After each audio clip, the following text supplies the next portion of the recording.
नमस्कार, हमारा नाम है समरीन और आपने देखना शुरू कर दिया है लाइव सिटीज।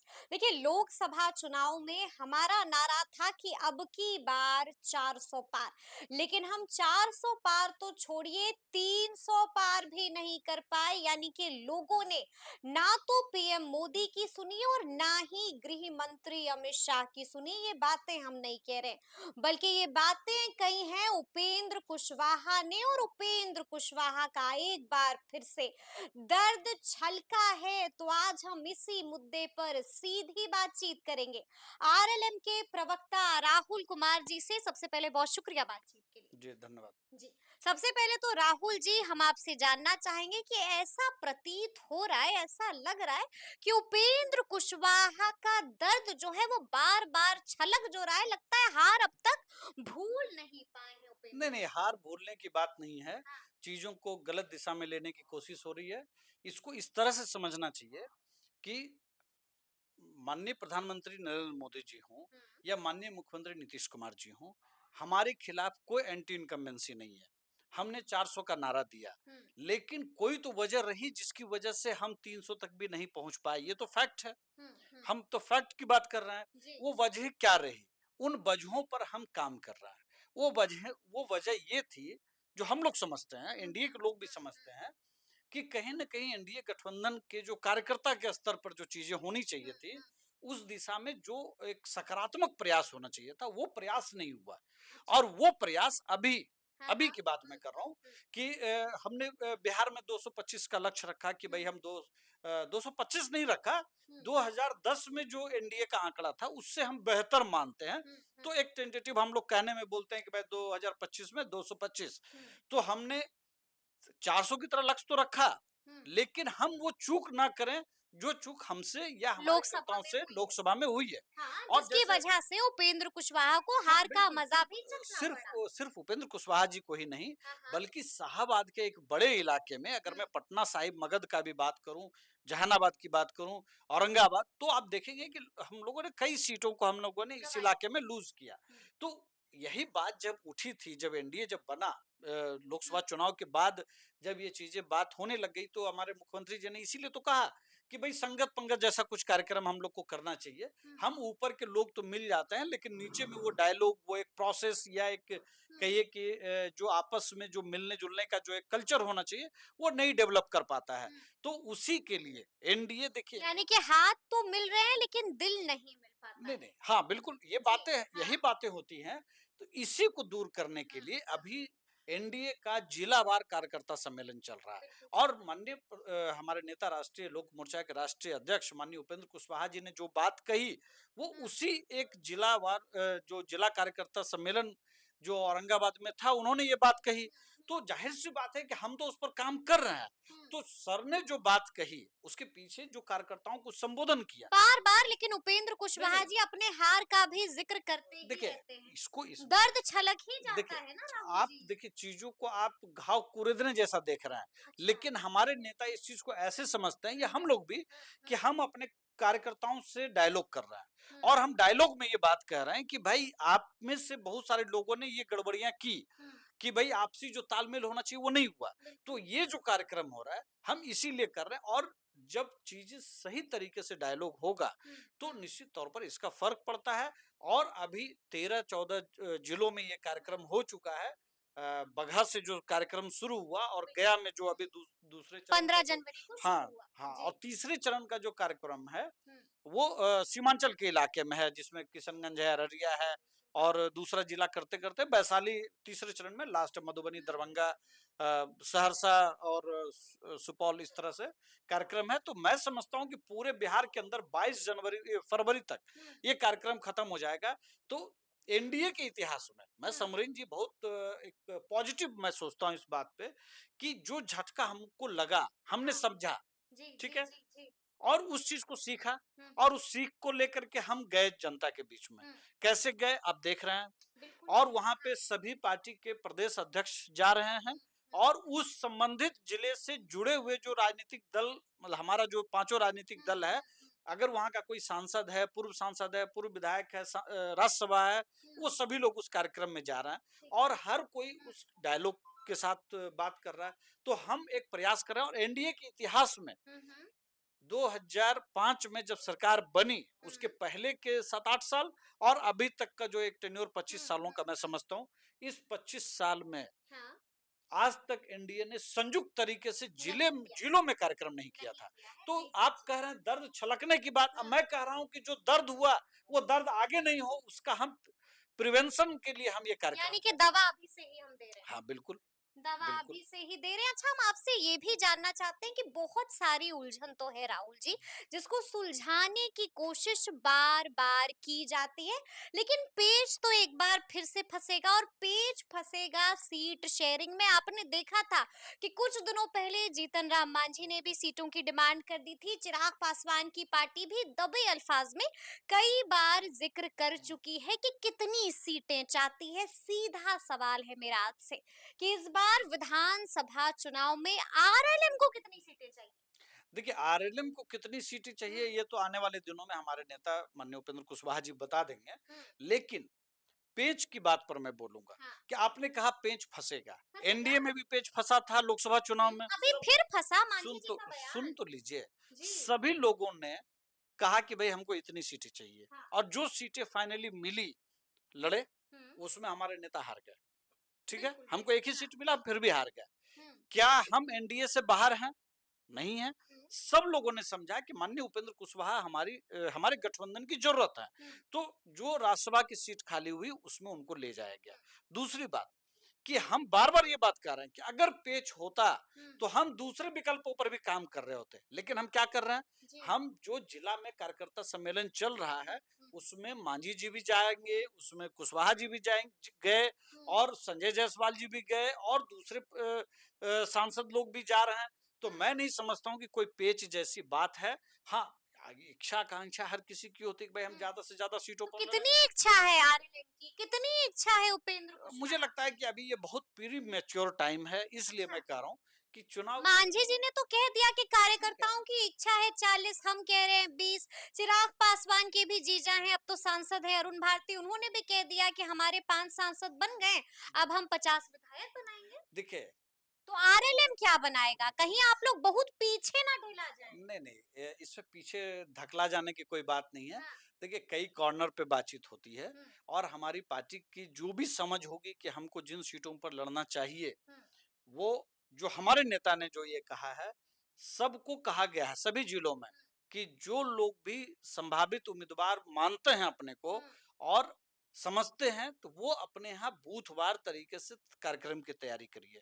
और इस जिलावार कार्यक्रम में आपकी भागीदारी कैसी रहती है, अच्छा, दोनों को मिला करके हम समीक्षा करेंगे। ठीक और है। उसके बाद हम तय करेंगे कि हमारे लिए कौन सी सीट बेहतर है, हम्म, कौन सी सीट जीतने लायक है, उसके बाद हम कोई बात करेंगे। हम्म, तो जब अभी हमारी समीक्षा ही चल रही है, और अभी जिलावार कार्यक्रम में हमारी भागीदारी भी कई जिलों में अच्छी है, ठीक ठाक है, तो मैं समझता हूँ कि 22 तारीख के बाद हम्म, हमारे नेता इस पर विचार करेंगे।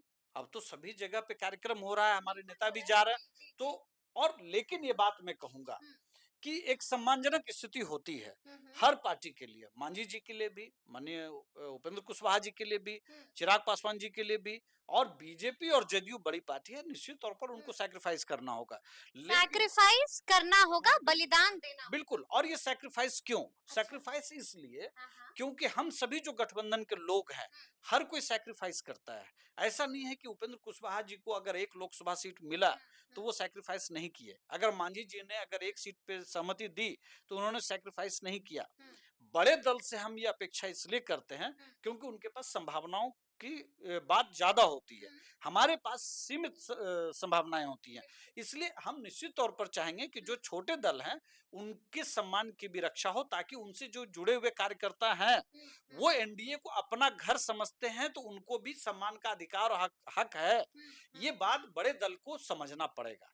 समझना पड़ेगा। बिल्कुल। और अगर बड़े दल ये बात नहीं समझते हैं, तब क्या? नहीं नहीं, अगर जैसी कोई बात नहीं है, हाँ, मैं फिर कह रहा हूं कि एनडीए का घर ऐसा है हाँ, जहां पे असहमति का भी स्पेस है। ठीक और है, उस असहमति पर हाँ, आपको याद होगा जब हम जी, लोग एक सीट, जब लोकसभा की बात हुई हुँ, थी, हुँ, उसके बाद आपको तावड़े जी और हमारे नेता उपेंद्र कुशवाहा जी में मुलाकात हुई थी और तय ये हुआ था कि एक एमएलसी की सीट हमको मिलेगी।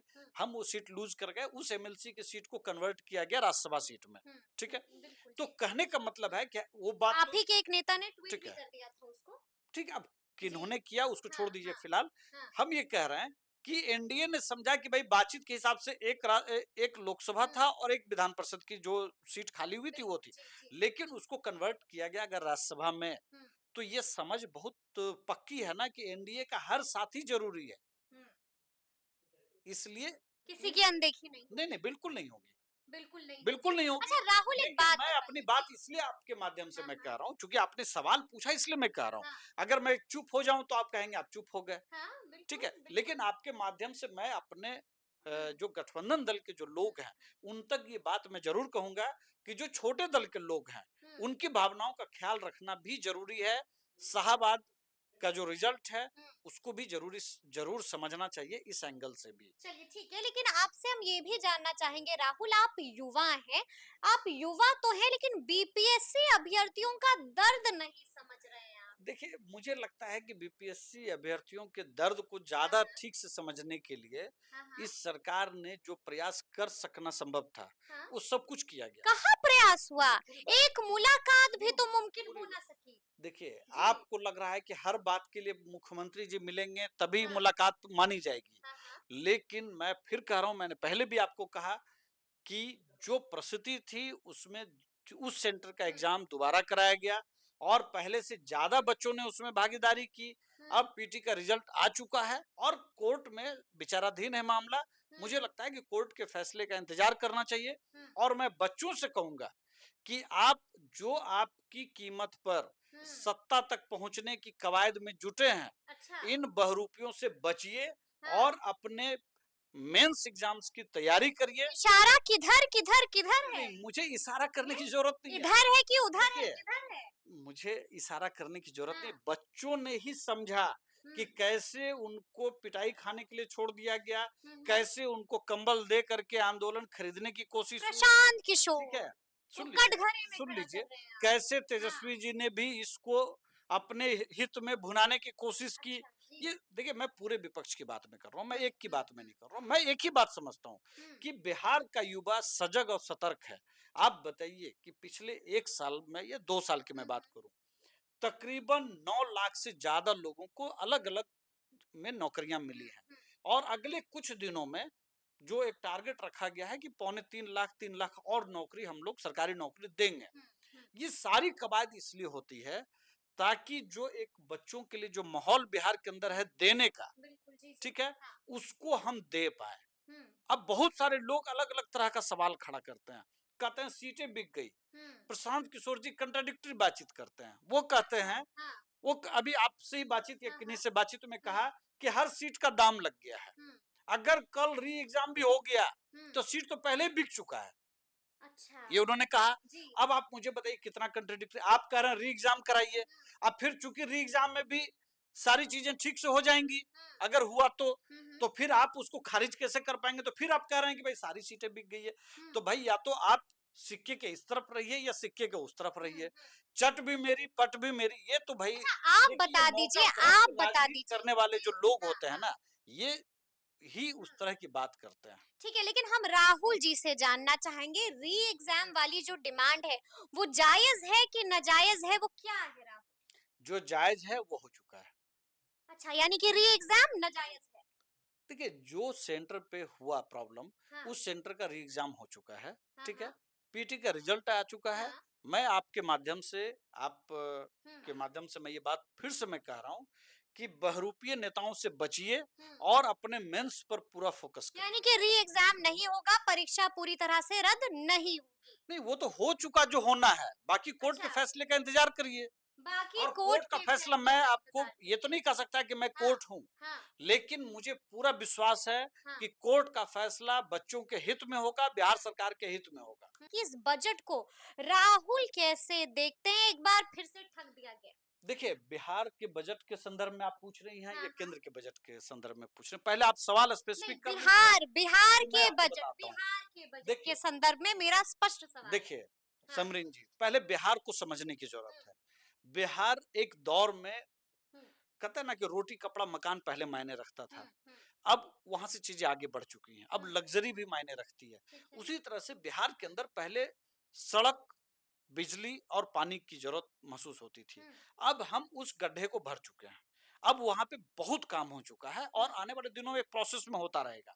अब हम उसके ऊपर, धरातल के ऊपर जो इंफ्रास्ट्रक्चर डेवलपमेंट होना चाहिए, किसी भी स्टेट में निवेश अगर आना है, अगर युवाओं को तरक्की करनी है, तो उसके लिए जो आईटी सेक्टर्स आएंगे या जो अलग अलग मैन्युफैक्चरिंग सेक्टर्स आएंगे, तो इंफ्रास्ट्रक्चर बहुत जरूरी होता है। ठीक है। तो आप देखिएगा पिछले दिनों जैसे गया में औद्योगिक कॉरिडोर लगाने की बात हुई, ठीक है। अभी जैसे national institute of food and कुछ प्रोसेसिंग यूनिट। प्रोसेसिंग यूनिट की बात, जैसे अभी इंस्टीट्यूशन की बात हुई है, तो आप देखेंगे कि एक अलग तरह का, फिर जैसे आईआईटी में सीटों के बढ़ाने की बात हुई है, फिर लेकिन तीन, ना पूरी ही बात विशेष सुनिए, राज्य का पहले दर्जा पूरी मिला, बात ना सुनिए, ही विशेष पूरी बात पैकेज सुन मिला। लीजिए। देखिए अब इस पर तो मुझे हंसी आती है, हंसी विशेष आती है। राज्य के दर्जे की पटना बात यूनिवर्सिटी को भी पर, सेंट्रल यूनिवर्सिटी का सुनिए दर्जा नहीं मिला।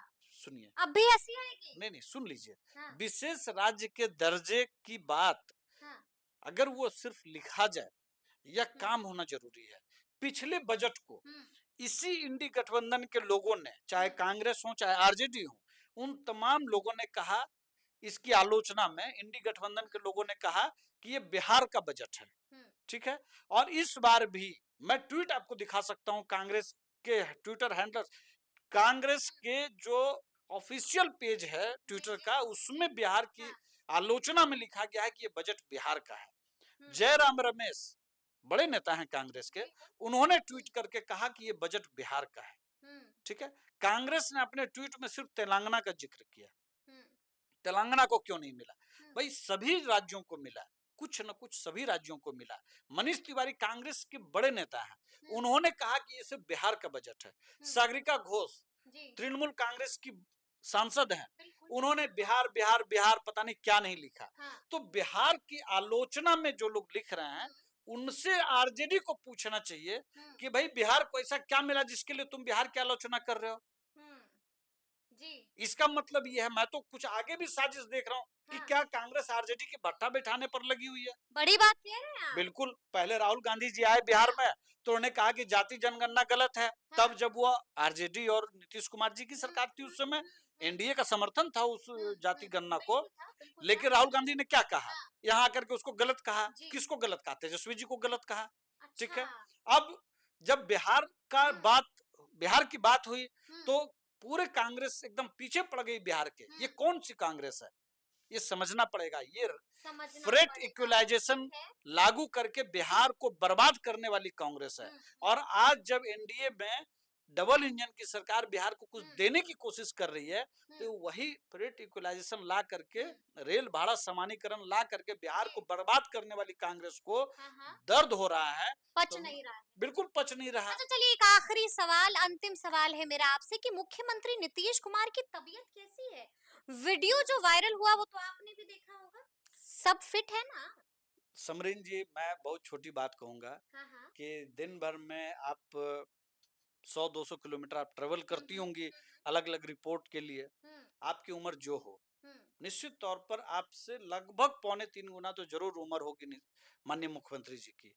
और कड़ाके की ठंड भी रही है पिछले दिनों, लेकिन किसी जिला को उन्होंने समय देने में कोई कमी नहीं की। अभी प्रगति यात्रा चल रही है, हर किसी से चूक होता है, हर किसी से, हमसे, आपसे, किसी से भी, उनसे भी चूक हुई होगी। चूक हुई। हाँ। नीतीश कुमार से चूक हुई। हाँ ठीक है, मान लेते हैं कि चूक हुई। इस रूप में कि जो उस वक्त चीजों को नहीं कनेक्ट कर पाए।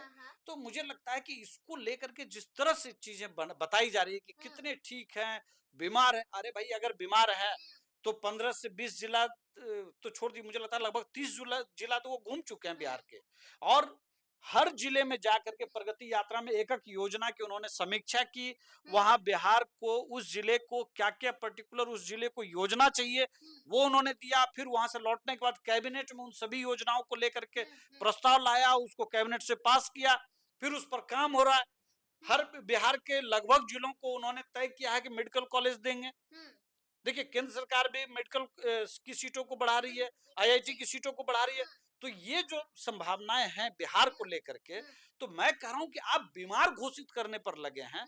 अगर उनसे कोई चूक हुई भी हाँ, हाँ। तो वो बीमार की श्रेणी में नहीं आता है। अच्छा। चूक हमसे आपसे किसी से भी हो सकता है। किसी से भी हो सकती है। तो सुना आपने क्या कुछ कहा है आरएलएम के प्रवक्ता राहुल कुमार ने। तफसील से हम लोगों ने तमाम मुद्दों पर बातचीत की है। तो फिर ये पूरी बातचीत आपको कैसी लगी है कमेंट करके हमें जरूर बताइएगा। तो ऐसे तमाम अपडेट्स के लिए बिल्कुल ऐसे ही हमारे साथ बने रहिएगा और देखते रहिएगा लाइव सिटीज। बहुत शुक्रिया।